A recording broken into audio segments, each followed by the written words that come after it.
आणि अजित पवारांचे अनेक सहकारी त्यांच्या अकाली निधनानंतर आणि आकस्मिक निधनानंतर व्यक्त होतात।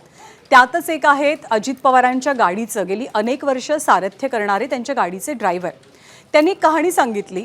त्यांनी सांगितलं की दादांना मी विनंती केली होती की आपण गाडीनं पुण्यापर्यंत जाऊ, तिथे रात्रीचा मुक्काम करू आणि मग तुम्ही सकाळी बारामतीला जा। पण अजितदादांनी आपलं हे म्हणणं ऐकलं नाही।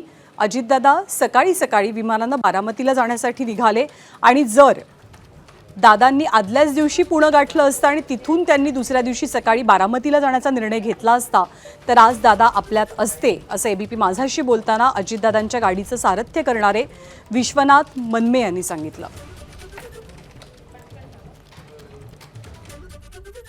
बारामतीत गाडी आमची तयारच होती, 6 बॅगा वगैरे टाकून गाडी तयार होती की निघायचं म्हणून आपण।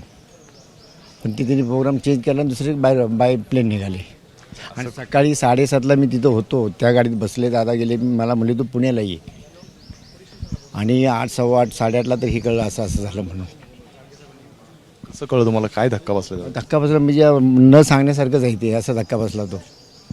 मला कोणतरी सांगितलं, मला विश्वास बसला नाही की असं झालं म्हणून। आणि मला विचारलं, माझं तू बॅगा कपडे हे काय असेल ते सगळं तरी विचारलं, काय केलं का नाही तू सगळं। आणि पुण्याला पण मला म्हटले होते।